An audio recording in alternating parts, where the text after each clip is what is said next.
Hey guys, it's Holly here, Vice President of Business Development here at Vanderbloemen. And thank you so much for joining today's Facebook Live. I am so excited to be joined by friends and top-notch leaders in church communications. I'm so excited for you guys to learn from them and for us to discuss this role of church communications.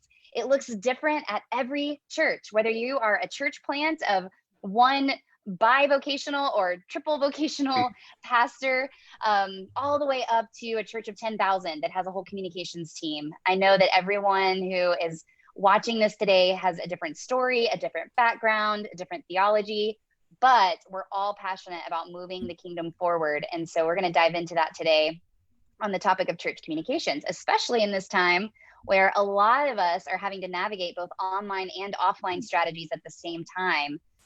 For maybe the first time. Some of you might be veterans in that, and some of you might be trying to figure that out for the first time. So if you have a question or a comment as we go today, make sure you put it in the comments. We are monitoring those. We're going to leave plenty of time to answer questions. And then we're also going to load you up with tons of resources at the end of our time together today. So make sure you engage with us. Also, I was on a Facebook Live with Ryan earlier today, and Ryan, I loved what you said throughout. You were like, put your favorite quotes in the comments. So if there's something that really resonates with you from these leaders, put that in there. Would love to see that. And without further ado, let's kick it off with introductions. So I've asked everybody to go around, introduce yourself, tell us who you are, what you do, and then define church communications in one sentence. So let's start with you. Yeah. Maybe give you a few seconds to think about that. But Shayla, I'm going to put you on the spot first. If you'll introduce yourself and tell us what you think church communications is. Sure. Well, thanks so much, Holly, Vanderbloemen, Holly, for having us. I'm grateful to be here with these other church comm leaders. So my name is Shayla. I am one of the partners at Fishhook alongside Leah Norton. And Fishhook is a full service communications agency. We've been around for 17 years and we help churches and Christ Center not-for-profits communicate more effectively. And so I would guess my one sentence about church communications, wow, that's like, jam-pack that, but it should be a centralized ministry of your church. And from a communications leader standpoint, I believe a good leader helps implement like systemic changes on multiple levels within your organization. And then the second piece to that is, it is not just a communications leader's job to communicate well. It is really everyone's job at the church to be a good communicator. And I feel like churches that communicate well, that is the case. Lots of good communicators. That's so true, Shayla. And I realized the question I sent you guys beforehand to prepare was actually define the role of a church communicator. So if that's more of what you prepared, awesome. But either church communications or church communicator. I didn't want you guys to feel like I put you totally on the spot there. All right, Kim, let's hear from you. Tell us who you are and how you would define a church communicator or church communications. Yeah, and you know what, Holly, you should give us trick questions. Yeah. If we're advising churches on church communications, if we can't be a little agile, then shame on us, right? That's right. Got to keep you on your toes. That's right. Well, that is a definition that I had to come up with my own role, because when an organizational communication, everybody's got a different definition of the win, of what it should be and who should do it and how it should look. And so to make things real essential, you go back to the definitions of communications. And so that's not getting information out, it's getting through. And so what are the best ways to get through? And it's simplify unnecessary complexity and reduce information overload. And that is going to increase the chances of better communication. So starting there, I think, is something that anybody can grab, whether you're a church plant with 3 people or you're a giga church with 40,000 people. That should be the win of church communications, because it's the win for any type of communications. So that's what I would say. That's so awesome, Kim. Oh man, that's amazing. But tell everybody who doesn't know you, who you are. I mean, I didn't say hi, did I? No. Hi, everybody. Yeah. I'm Kim Meyer, and I've been in like the communication space for about 3 decades now, helping with churches and businesses. Spent 15 years in the corporate communication sector, and then about 12 years exclusively in religious not-for-profit and local church sector. And then the last, 6 years, 7 years has been the hybrid of both. And so I'm a communications junkie, and I live in South Bend, Indiana, and everything is temporary right now. I'm in my bedroom. I love it. Yeah, we were empty nesters till COVID, and then we had boomerang adults move back in, and so we're not empty nesters anymore.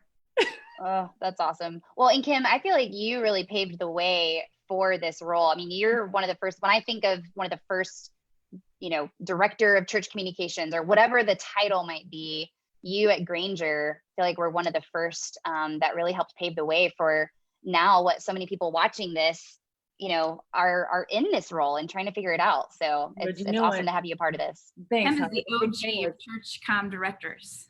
Yes, the OG. Oh, the OG? I'm the OG. Yeah, you're the OG, Kim. I think a lot of it came in. I came into the church thinking I was going to save the church with, my portfolio and all my tactics and all my creativity. And I learned real quick that that's not what communications is. And so I had to unlearn a bunch of stuff. And so that's where it came from. I had to get over myself to be a better communicator. That's awesome. Well, we're so glad you're here. All right, Kenny, tell us who you are and how you define church communications or a church communicator. Communicator. So my name is Kenny Jang. I am partner in the churchcommunications.com platform. We're a community of 26,000 peers. So if you are in this vocational role, we'd love to have you join our family. It's on Facebook or on churchcommunications.com. We've got tons of resources. And I love that question because that question comes up so much in our community. I think it's evolving. And what I like to say is that we are seeing the professionalization of that role in the church, which I'm a huge fan and cheerleader for.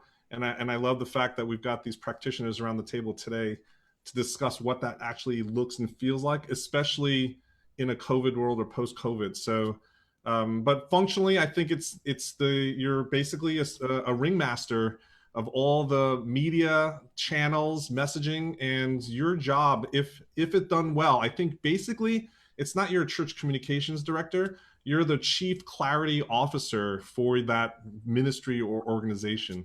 And so hopefully we'll talk about it, wrestle with what it actually should be as it goes forward, but I'm excited to be here. That's awesome. I love that. Chief Clarity Officer. Yeah. I'm excited to unpack that together. And we had Katie Allred, your partner at Church Communications, a couple panels ago, and we're so grateful for the community that you guys have built. It's a tremendous resource for so many of us in the trenches. So Ryan, welcome. You and I have spent a lot of time together on Facebook today. So shout out to everybody who watched our other Facebook Live over at CMU and is now watching this one, but tell everybody who you are and how you would define church communications. Yep, Ryan Wakefield, CEO of the Kenny Jang fan club. So happy to be here. He requires me to be present every Zoom call he's on. So honestly, what Kim just shared, just getting information through, I'm smart enough to know just not to throw my definition out there. I need to listen more to Kim more, obviously. So that's just such a wonderful definition. So I'm going to let that one just simplify it, let that one win the day there. And then Holly, you had a great definition earlier as well, as infusing everything the church does with the mission and vision. So if you want to share that, but my definitions don't match up. So I'm just going to pass on that and let Kim's rule the day there.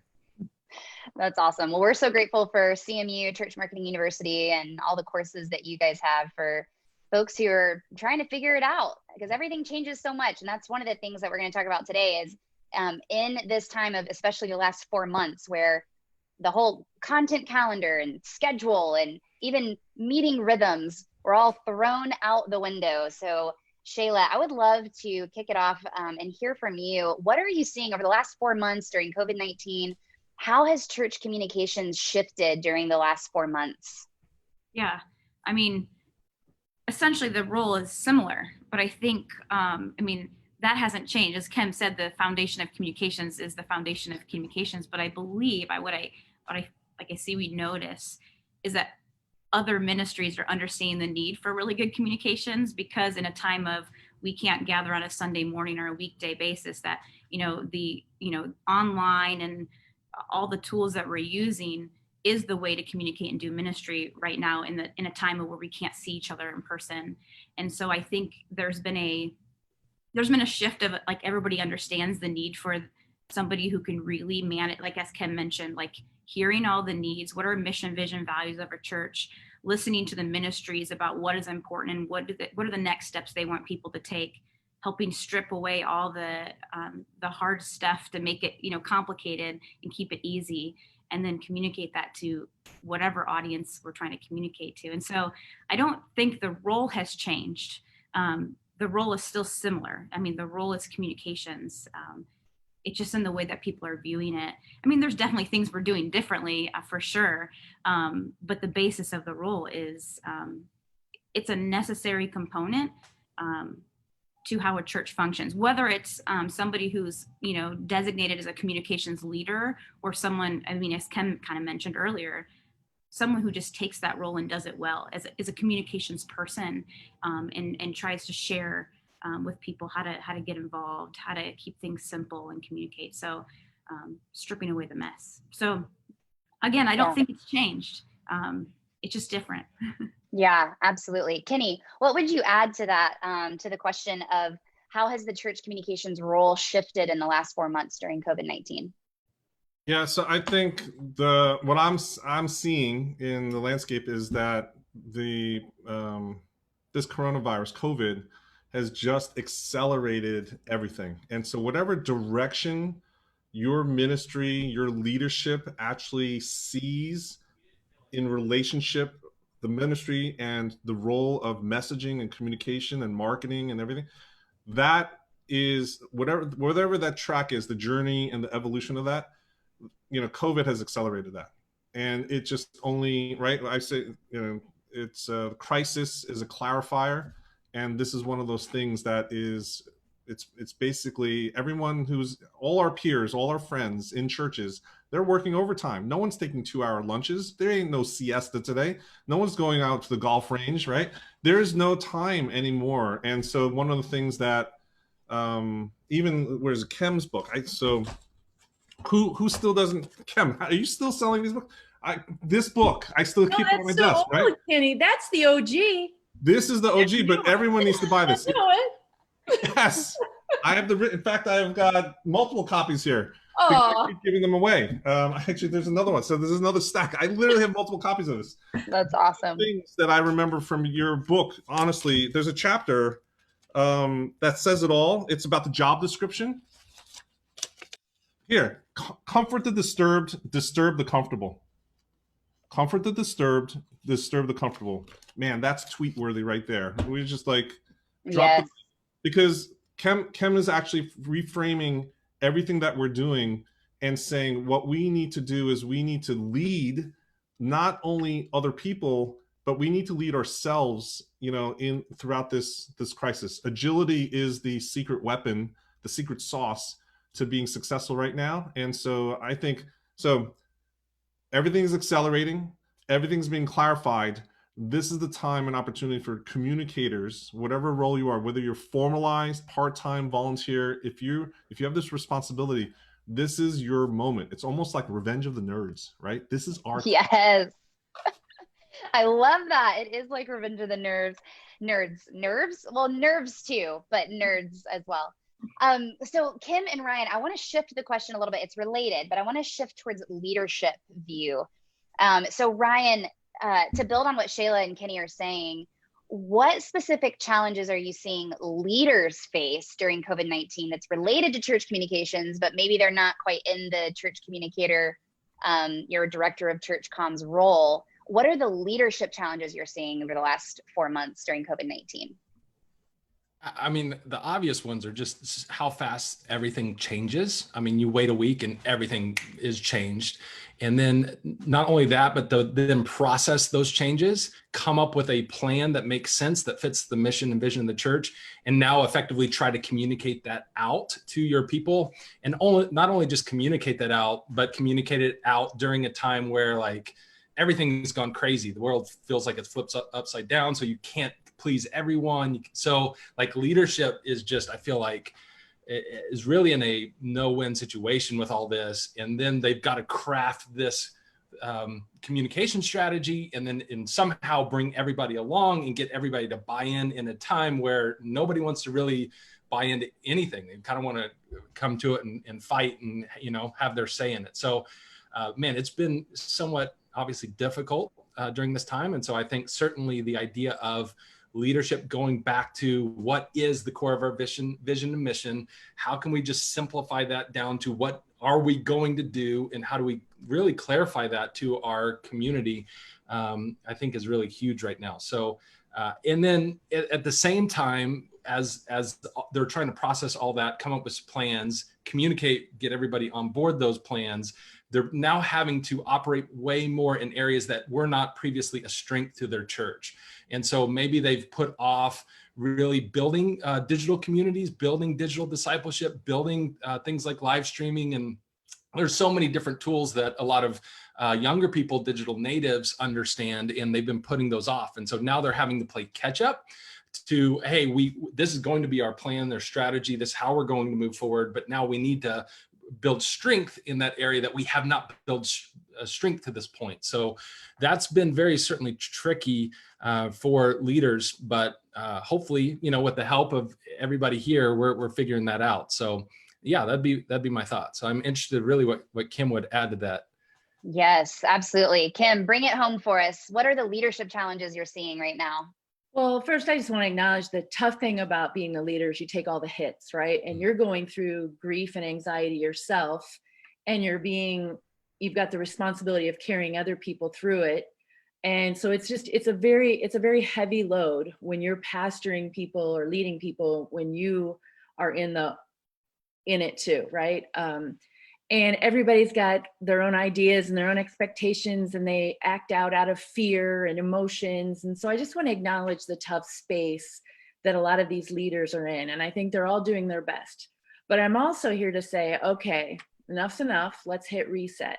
Let's hit reset, because what I'm watching happen in their panic and reactive without a strategy, like what Kenny said, what was there before is accelerated. So if you were lacking a strategy or you were in denial, it has become harder now because you can't hide. I mean, there's things that all of us in our own probably time management, we couldn't hide, or our own recreation. It's like, oh, that's kind of, all that. But so I'm watching a lot of churches and church leaders panic and react and either turn to the digital natives and say, save us, right? And they throw everything at them. And you've got these digital natives who have not been developed professionally to know how to ask the right questions. So they're all desperate, wanting to help. And they're just running around like panicking over these trivial details, but nobody's stopping and saying, hey, wait a minute. What's most essential about what we do right now? Maybe not what we do forever, but what's most important right now. And if the only thing we have to talk about, if the only thing our church has to offer is our Sunday service, then we've got some questions to answer, because our church is a bigger entity than the Sunday service. And when a global pandemic shuts down the freaking world, we as church leaders should be able to say, hold on a second. Overnight. And even if we give all of us, like, I don't know, I think I hit my wall after 3 months. So let's just say we give everybody 3 months. After 3 months, we stop and say, okay, wait a minute. I'm still hearing this rhetoric from these church leaders, good intentions. I have my own good intentions, and I need people like you that point out, hidden assumptions and all that stuff. It's like, this is about reaching the unchurched or people who don't know Jesus, or reaching. And I'm like, you know what? We need to stop that right now. We need a temporary strategy, because overnight, church people and unchurched people, and they're all the same. And what does the community need from churches right now? So for the next 8 weeks, because you, as a leader, you don't have to make a decision for eternity, but bring clarity right now. For the next 8 weeks, what's most essential? How are we going to help people connect? right? It's not about our sermon series. It's not like, that's one thing we deliver. But people aren't looking for teaching right now. They're looking for pastoring and shepherding and survival skills. Your elders are falling apart, not just your community members. So just getting real essential and hitting reset. We're all startups right now. We're all church plants. And so I would just love to encourage leaders, right? If you're in a position of leadership, to just say, hold on a second.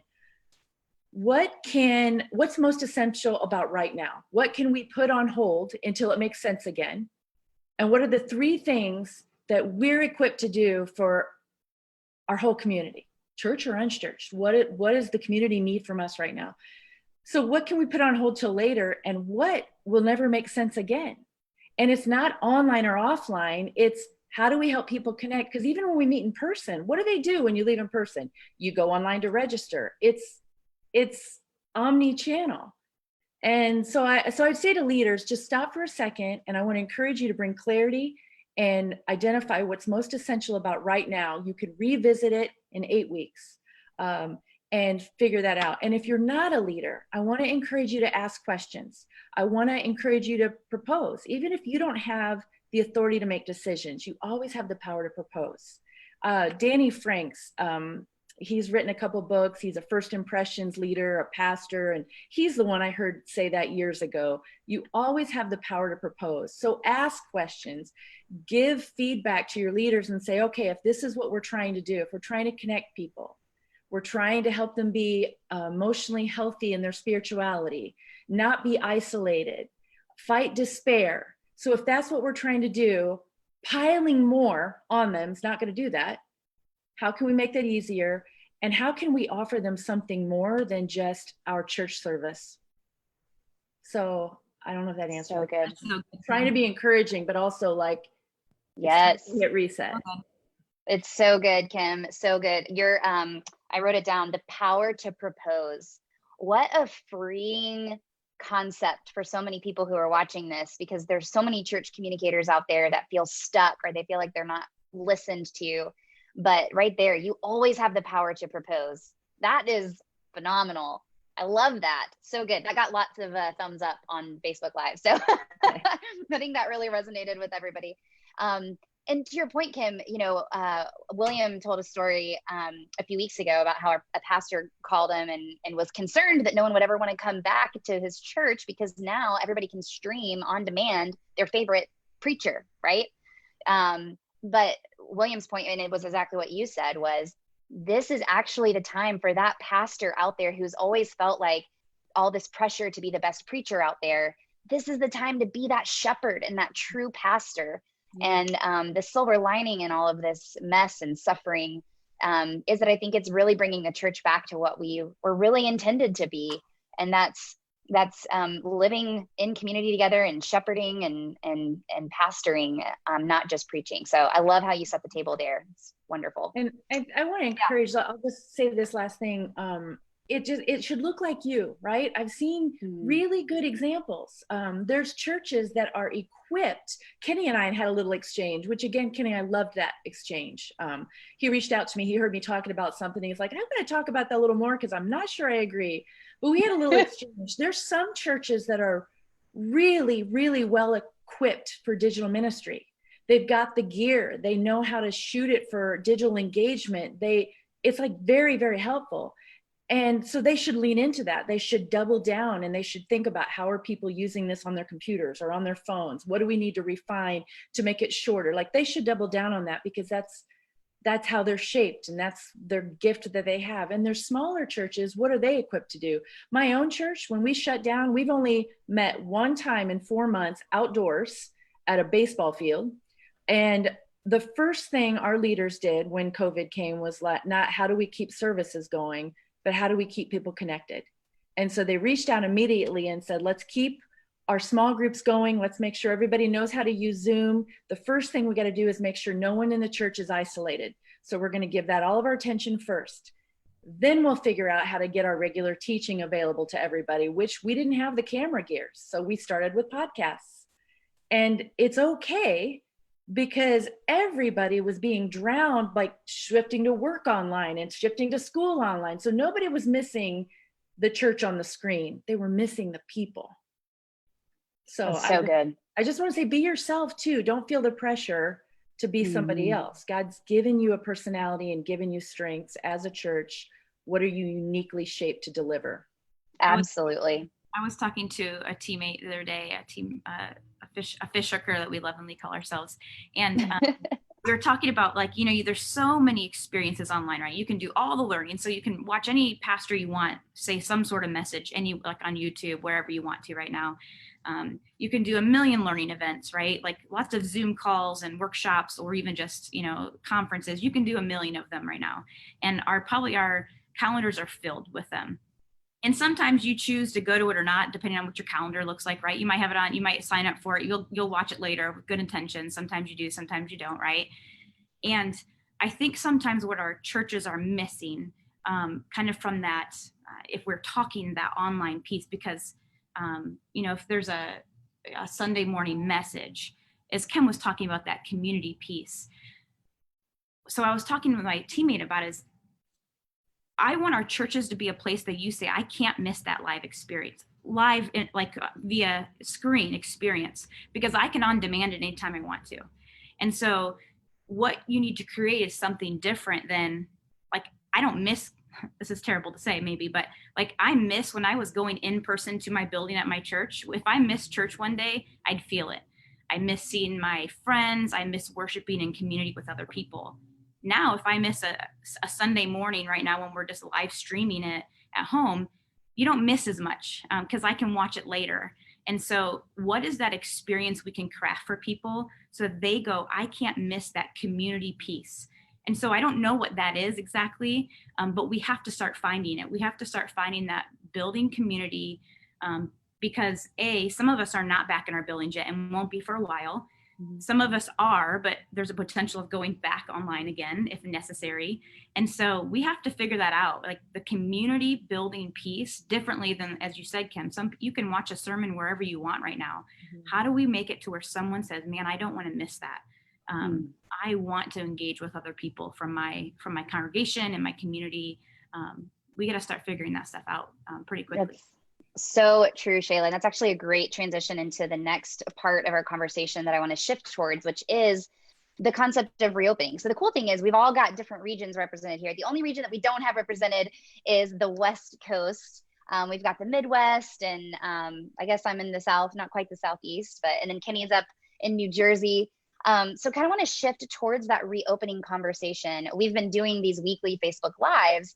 And as we've been doing them, we've had some folks that have been a part of our panels that reopened and told us all about that. And then a week later had to shut down again.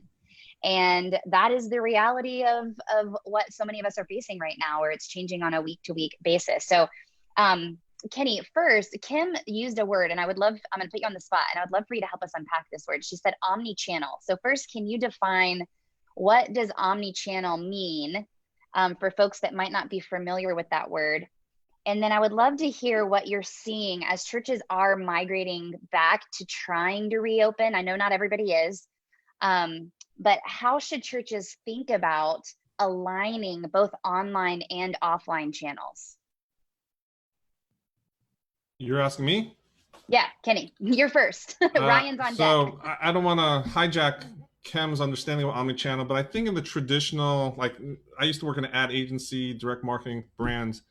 There, you really are talking about whether it be retail and organization. How do you reach your audiences that through different methods, but then integrate that experience and understanding from the publisher side and the receiver side? So basically taking advantage of every single channel. We have a proliferation of channels right now for the church communicator, and it is exhausting. It is exhausting. So that at one point, I want to say, it feels daunting, right? We are all on the treadmill of death that I always say. It's not the treadmill, it's the treadmill of death for content production. The pressure is on so many people just to keep up with the Joneses. And that's why I love this, the less clutter, less noise thing is part of the solution. So omnichannel seems daunting, but actually if you start back with a strategy and understanding what you're trying to do with your audience, I think it becomes a very, very an empowering framework to start to think about what you're doing. You need to simplify your message, clarify what you're trying to do, and then basically you're trying to reach your audience where they are. Hopefully that mixes a little bit with what, Kim, you're thinking about when you say omnichannel. No, that was good. And you're right. You took it to I shouldn't have thrown out that little buzzword, the true omnichannel. No, I'm glad you did. Complex. Yeah. And for churches, it can be real simple. I mean, I'm just trying to advocate and champion that you're a digital entity with physical expressions, or your physical expression with a digital entity, because for years I would try, like, we'd get new gadgets and new gears and we would plug them in and people would forget how to just do analog. I'll never forget one of the funniest things I did. It was when I hate how I age myself. It's about when we first got the digital kids check-in. That was like a new technology. When I first started going to my church, we just had the sticker, like where you tear the sticker in half and you give the sticker. And so you got some of these growing churches, and you got and we had a little community center, and they said, we need a kiosk because we need to check these kids in. We're having these classes at night. And so I go into gear, I start like figuring out the data and figuring out like who's going to pay for the kiosk and how are we going to get the database set up. And like this thing's going on for several weeks and it's getting more and more complex. Who's going to pay for it? Who's in charge? Who's going to run it? Where's the training? And this thing's spiraling out of control. And after a few weeks, I said, hold on a second. How many kids do you have every night? And they said 12. And I was like, right. So we've got to remember, what are we trying to accomplish? And we also, I don't care if we're a giga church or if we're a small little community church in the middle of a cornfield, we have to be prepared. How do we do this when there's electricity? And how do we do it when there's not? Right? Like, So there's times we've got to facilitate connection through live online or face-to-face through a screen. We're still together. I get to see your faces. It'd be so much more fun sitting around a table, but I get to see your faces. This is not a disaster, right? Like, so especially since we can't be together. And if the power goes out, we're going to find a way to connect in person. So as churches, we've got to answer both. What's most essential about what we do, and how do we do it when there's electricity? And how do we do it when there's not, right? How do we do it when we can be in person? Because this is still live. We're online, but it's live. And so I want that to be an encouragement too. So when I say omnichannel for churches, I really mean like it's a continuous, it's just not like you don't have an online campus. There's a few ministries that really do have online campus, but for the rest of us, it's our church. Like, and you accomplish tasks and you connect online, and you accomplish tasks and you connect in person, but it's both. Yeah, it's so good. So good. Ryan, tell me about, because you've also got a lens of working with churches from all over the country. As you're seeing churches reopen, what thoughts do you have around aligning both those online and offline channels as it's changing on a weekly basis right now? I think a lot of churches are finding out that it's really hard to do, to do both in-person gatherings and digital gatherings, and to do them really well. And so I think as they try to do that, I think that what they're realizing is there's wisdom sometimes in going all in, or being able, I think one thing to consider is, how can you be fully present? If you're going to have a strategy, and the strategy is to get people to become more like Jesus, less like this world, to disciple people, get them into community, that's going to take you and people from your church being fully present wherever the church is. And so I think the hard part is churches are finding, if we're spreading ourselves too thin, we kind of really undercutting our mission here, and we're not able to be fully present. And so we end up working way harder for less results. And that becomes really frustrating really fast. And so I think you're seeing strategies come up of different churches, leaders that I respect, that are saying, hey, for a season, we're going to go all in on digital. We're just going to call it, and we're going to say, this is the date. And that's going to allow the team to focus, to be fully present in one strategy. And I think there's a whole lot of wisdom there, because it's really difficult for churches to walk that line, especially as their teams are worn out, they're worn out. We're dealing with all sorts of other factors that are wearing on us. And so I think if you're not having that conversation yet, you will be having that conversation as a leadership team. Sure, it sounds great to do all the things and to be omnipresent, omni-channel, whatever. But if you can't be fully present and omni-channel, then you might just be spreading yourself too thin and not be good at any of it. So I think that's the tricky part that churches are trying to navigate right now. Yeah, definitely. Kim, did you want to say something, add to that? Do you read my face? Is that what you're doing? I actually love that about Zoom. I facilitated a workshop a couple weeks ago and I was like, this is awesome because I can see everybody's facial expressions better. So yes, tell me more, Kim.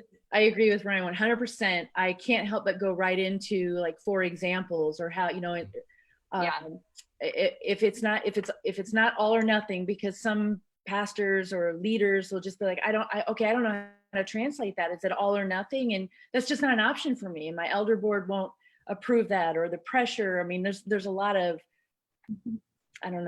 invisible hurdles that people are facing. And I've just seen some successes with some churches where they were able to deliver something online and deliver something in person, but they shrunk them both down to the essentials. So they weren't trying to keep the same old physical and try and do everything online that they were doing in physical. It's like, okay, for the small gathering that's getting together right now, we're going to be acoustic. We're going to have one guy, we're going to sing a few hymns, and we're going to keep a short service. And then we will also, for our online, for people who can't connect, we're just going to have a couple of virtual groups, or we're going to have our podcast. And so there's a way to make sure you have a handle either online and in person, but trying to keep everything at the same levels is just not appropriate or even necessary. People actually are craving so much more simplicity now than they were 4 months ago. And the expectations of our performance model is different. It's looking different. Yeah, so I think it's an extension of what you said, just as for example. It's really good. That's great. I had this experience. I'm a huge Jimmy Fallon fan. And so I had this experience actually last week when he went back into the studio. I was like, I'm not ready for this. Like, I love the Jimmy Fallon at home experience so much better than the studio. And that's a whole nother Facebook panel about how they're carefully caring for their audience as they're migrating back. It's not the full experience yet. It's just one step towards. But I was like, no, he's wearing a jacket and he's in the studio. Like, I want to see his kids at home. So anyway, it's just fascinating to see how our brains have like already adjusted and now we're transitioning back. So we only have 20 minutes left. I could talk to you guys for hours. So I want to make sure we transition to what I believe, I know, Kenny, right? What I believe is the most important part about this conversation, and that is the tension between church comms and leadership and where this role should really sit as far as the scope of responsibility and all of that goes. So Kenny, let's hear from you first on this. What is the tension that you see between church leadership and church communications? Church leadership and church communications. I think the problem right there is how you framed it, and that is that they're separated, right? I personally believe that in today's world, I think there's basically there's these 4 main disruptors of how we consume content and how we relate to organizations in today's world. There's a whole thing that I go through, but the thesis of that is that messaging and delivery of content needs to be one of your strategic tips of the sword if you want to be visible, if you want to have any currency in front of any audience in today's world. We all hear that you're bombarded with messages from brands every day, all those stats, etc. Cool infographics and explainer videos are made by that stuff. We all know that. And yet we don't live it in the organization. And so communications needs to be a strategic seat at the table. And again, I'm biased, we're all biased, but I think it needs to be elevated above many, many other C-suite traditional roles that you would think are on the executive committee of any church. Say it, Kenny. Like what? Say it. Like what? Ooh, I love it. We'll leave it there. I think, but I do think it's like one of those things where, so I used to work for Pfizer at headquarters, And the difference between that pharma company and these other pharma companies was Pfizer was a marketing-driven company. All the other pharmaceutical companies were research and development. You see that in technology. Are you an engineering-driven company, or are you like an Apple, a marketing-driven company, something that is focused on the actual end user, the person who engages with your brand? Those are the ones that win in today's world. If you want to be relevant, that's where you need to start to look at your leadership table. Everything goes from top down. And so, yeah, so that's where I'll leave it. No, I so appreciate that. Shayla, what would you add to that as far as the tension between leadership and church communications? Yeah, I agree. I mean, I believe that, I mean, again, like you said, we're all biased. We're all the church comms people. So, but I mean, I do believe that communications should be considered kind of a, you know, a high tiered ministry, just like, you know, your children's or your students and your missions and your worship. It should be a really important place on that, if you want to talk a org chart. And it's because a church communications leader helps carry that mission, vision, values. They help when ministries are siloed, they help unsilo the ministries. When ministries are siloed, the church can't win. And so they help kind of bridge those gaps between the ministries. And so I feel like I think some of the tension is understanding the how part of communications versus sharing just the vision for the what or why, what the leadership is trying to communicate. Because the church communications leader should be able to bridge and then help identify and cut the clutter. And so, you know, sometimes church leaders, I believe, maybe might see another church do, you know, X, Y, or Z, and they go, oh, we need to do that too. But it's going back to that, I can't remember which one of you said it, the audience, like who are we actually communicating to? And our churches are very different from each other. So we can't just replicate what we see the church down the road do. We communicate to different types of people, and that's okay.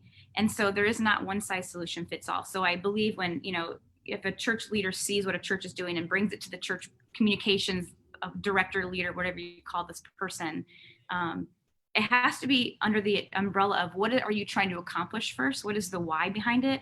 And let me help you figure out the how and the what.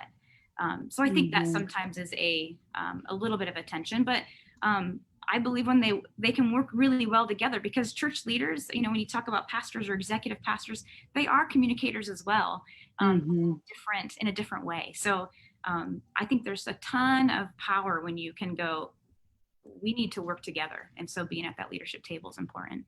That's great. Ryan, I have a question for you. And then Kim, you're on deck because you have some really helpful insight into this. I know you and I talk about this often. But Ryan, I want to shift the question just a little bit and hear, how would you, to build on everything that Kenny and Shayla have said, how would you kind of add more definition to the scope of responsibility of the church communications person or team? And you know, what does that look like, and how does that sometimes create tension between leadership and church comms? Yeah, when I was a church comms director for a really large and fast-growing church, one of the things that I found the most challenging was we got everybody's Super Bowl. And so if you're a kids director, you've got kids camp and you can be big, full on, and then you've got seasons down. And then you have, if you're a women's director or whatever, you can just go, but the comms people get everybody's Super Bowl. So essentially you get everybody's huge crisis thing, their big thing that they need, and it's never ending. You have 5 department leaders walk in, explain what they need, walk out, then the pastor walks in, walks out, then the pastor's wife walks in, walks out, then the pastor's child walks in, walks out, and then there's a meeting of the executive team, and then you hear every half of that is changed, and then the elders meet, and well, no, now you got to go back and explain to all the first 5 people who walked in, and then you're not at the leadership table, and now you're just like, okay, I'm done. I can't take it. I'm going to go be an Uber driver because this is too much. So I think if you're not careful, because of the way that communications is kind of involved in everything, if you don't have a person who can think at a high level, and if you can't get them a seat at the leadership table, and get somebody who can get out of the weeds if your comms person is your full-time video editor, your web developer, your graphic designer, the photographer at every single event, the live stream person, the production person, the slides person, and you can never get them out of the weeds, you're either A, going to burn them out, or B, not be very effective. So a couple things for churches to think through is you need to A, get somebody in the role who is a leader and who can think big picture. And their first solution to problems is developing teams of people and investing in other people. So if I've got to take some photography, it's not, I need to go be at the event. I need to develop up photography volunteers. If I need some design, I can either outsource that or develop up teams of volunteers. So get somebody who thinks leadership first, investing in people first, relationships, can be a high-level thinker, high-level leader. As a church, invest in that person. Think through, how do we develop them as a leader, as somebody who can think about systems and processes, somebody who has high emotional and relational intelligence, who can navigate with boards and elders and department leaders and, you know, pastors and their spouses and families. And I mean, there's a lot happening there. So I am a big believer of think in terms of a high-level leader and a developing leader, and not just somebody who, oh, they understand Canva, so like, let's make them the comms person. You still want all those comms people. I just think you want a leader who's developing teams of those people who understand Canva and web and mobile and all that. So I know I threw a lot out there, but that would be my thought, is develop a leader who can oversee that. Don't knock Canva, Ryan. Don't knock Canva. No, I love Canva. I love Canva. Yeah, your description of your experience with the in and out of meetings, and I got lots of engagement on Facebook. Everybody was like, yes, I think you hit a nerve there. And there it goes again. That's awesome. All right, Kim, I want to hear from you on this. This is so much of what you have really written in your book and speak about, is what is that tension that we all feel often between that church communications role and leadership, and what should this responsibility really look like in an organization? Well, to solve our toughest problems, I think we need to change the problems we're solving. And over the past 3 months, I've revisited this, and I think we need to start over. I really do, because bad communications begins with a bad definition. And so we need a new definition. I agree with what Ryan's saying. I agree with what Shayla's saying and what Kenny's saying. You need a leader, but it's not just a communications leader. You just need a leader for the whole church that identifies the essentials. This is our essentials. This is where we're going. Now, I get to ask everyone around the table, what's the best way to get there? Identifying that shared win and how we play that out for kids, or how we play that out for digital natives, or how we play that out for people who wear readers and aren't carrying around their phones. We should be able to do that for all of those touch points, but we all are pointing for that same win. So we need a leader, but I don't know that you need a communications leader at the table. Sometimes, yes, sometimes you do.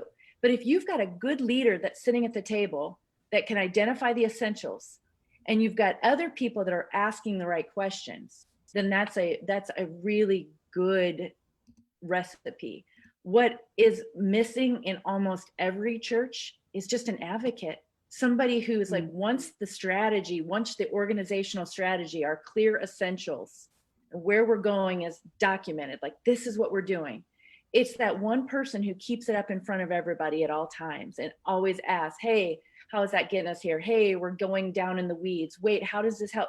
Pointing everybody back to that shared compass, asking questions, having an advocate, and somebody who's not territorial, because Brian, you said this weeks ago, I think it was on one of the panels that you were on with Vanderbloemen, where you said the future of this role is not one person, it's everybody.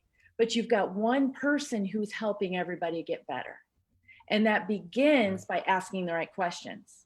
Because if you ask the right questions, then a lot of people start solving the problem that exists, instead of just throwing Band-Aids on these symptoms. And there's so much that we create as organizations of the activity and posts and designs. Well, good design is design that works. And if our design isn't driving anybody anywhere, if it's not engaging, if it's not helping, it's just art. design solves problems. And I'm all about art. I love art, but we have an organizational obligation. We have a mission that we've got to fulfill. So separating art from good design starts by asking the right questions, and it doesn't have to just be one person. So I say we start over, and we need to ask our pastors what's essential. Where do we want to end up? The 3 things for everybody. Okay, then turn to the teams and ask them, how are you going to get there? How are you going to get there? And having an advocate, like Ryan says, who knows who run around to ask, okay, I don't know how to do groups in Facebook, but I'll find somebody and I'll make sure we do it right. So good. Well, and the key there is you got to turn to the teams and ask, this is where we're headed. What's the best way to get there? Because that's true leadership right there. That doesn't feel like they have to come with the plan, that they're bringing everyone along with them as they figure out the plan together. So I really appreciate that you said that. Yeah, and I think everybody on this call and everybody that's probably on Facebook Live, we like to geek out over the marketing and the creative and the tech, and that's okay. Like, we can geek out over that, but we have to get better about the questions we ask. We have to get better about the solutions we propose. And then for the people that we're serving, we can't get mad at them because they don't geek out over our stuff. Yeah. We've got to push them for clarity on our strategy. That's so good. So good, Kim. Push them for clarity on our strategy. So awesome. We did have a question come in, Shayla. I would love to hear your thoughts on this. And we have a few minutes left. So if you've got a question that you're still holding on to, put it in the comments. Now's your chance. We've got 8 minutes left together. Would love to get to those. But Shayla, what do you think about this? When we talk about strategizing with the end user in mind, who do we identify as that user? Is it an age, a gender, a spiritual maturity? How should we be thinking about who that end user is? Yeah, I mean, that's a big loaded question about your audience, and each church is very different from each other, right? And so it's all about who are you as a church? What is your brand experience that you are sharing, and who connects with that, or who are you wanting to connect with? And so knowing your community really well is important. Using data that we can, organizations are using data all the time. Grab data when we can. Find out who's actually sitting around your church. Who are you actually reaching? What are their needs? What keeps them up at night? What brings them joy? You have to understand your people really, really well. And so, each church is very, very different from each other. Some people are like, hey, we're reaching the young families who are moving into our city. Our city is growing, and we're really reaching them, and we're connecting them with them really well with the things that we're offering or how we're serving them. And other times it's like we were working with a church that is kind of situated in a military community, and so they have a lot of like transient families who come in and out, and they're all military based families, and so that is who they reach. So you have to really understand how they tick. Like I said, what keeps them up at night, what brings them joy. And when you focus on them, the audience you're reaching first, besides just sharing about who you are as a church, if you really understand them and can talk to them and write content that connects with them and build ministries around what connects with them, it's a great place to be sitting as a leadership team when you're listening. You have to have those ears open. You have to have that emotional, that Ryan mentioned, like emotional intelligence to really like lean in, to ask the right questions, as Kim said, to get to know that end user. So I hope I answered that question, but it's very different. Yeah. Anybody have anything they want to add to that of who the end user should be? Yeah, I'll add it at the risk of dropping a bomb right at the end of this thing. I actually think the big problem with most churches, right? There's a big problem. That's a great question. But the problem right now, and the thing that is being clarified between offline and online, the rush to go back into in-person services, is that the identity of the church seems to be wrapped up in either the senior pastor or the preaching pastor, in the pulpit, or it's very insider focused. When that happens, when your identity is firmly prioritizing that I think is where things go wrong. They're not looking at their audiences. They're not even thinking. The answer is just blanket. We're for everybody. We don't need personas. We don't need to think about who. Everyone needs Jesus, and that's typically a red flag that church doesn't understand where the focus needs to be, and it's a holy huddle problem. And that's the question, is like, how does the communicator break through that in the leadership to say, it's not just saying, it's not the, what's the framework for developing the best persona and the audiences and mapping it. It is much deeper seated. It's like you need a like reset button, almost like another revolution that has to happen you need an intervention for the people that just don't understand that. I'll leave it at that. No, And it's so true. That's one about right, like reordering priorities. I mean, yes, everyone needs Jesus, and all of us, I believe, on this panel believe that. Like everyone needs Jesus, but there are certain people in which you probably, if you can focus a little deeper on a specific person that you really connect with or you want to connect with and serve, you can actually do a better job of that when you can kind of laser focus in on their needs, and you can communicate with them. Again, that doesn't mean you can't, connect with multiple different people. I'm not saying that, but you can prioritize what you do as a church, especially in the season of COVID, post-COVID, whatever the new normal is going to be, and the now, when you really know that. So that's good. Awesome. Okay, one more question, and then we're going to go around and load everybody up with resources, because we've got lots of resources to share. Ryan, I'm going to ask you this, and then Kim, you're on deck. This is a very big question, so let's try to keep it short in our last 4 minutes together. Well, I guess we only have 2 for this question, and then we'll resources.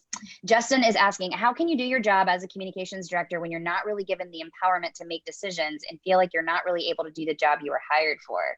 All right, Ryan, you're up, and then Kim. Wow, throw me in the deep end. Okay, 60 seconds. I think it's maybe start having that conversation with leadership. Just be open and honest, and just go and say exactly that in a moment of transparency, and have that conversation. B, ask in what you can do to grow into where you want to be. There's a lot to unpack in that conversation. One thing I would ultimately say too is find out what's really important to your leadership. What do they really feel God's called the church to be, to do? What are they trying to accomplish? And don't fight against that. If you can be on board with it, great. If you're not on board with it, you need to go find somewhere else where you can be on board. But if you're on board with it, try to do your best you can to accomplish that, and build trust and relationship around the fact that you're helping the church and the mission and vision move forward. If the leader sees you as an advocate for the mission, they will see you as a key component, and they will be more than willing to have those conversations with you. If they see you as actually fighting against the mission that God's put in, like there's negative energy, sideways energy, you will never build up that trust and relationship to solve that situation. But I feel like this whole panel could spend a whole hour on that, but those would be some places I'd start. That's good. Thanks, Ryan. Kim, what would you say to that, at least as a first next step? Yeah, you need a place to start, right? And so what we've been talking about today, it's really marcoms, right? Like marketing follows communication, and we kind of geek out in marketing, and that gets really good at some targeted campaigns for specific audiences and personas.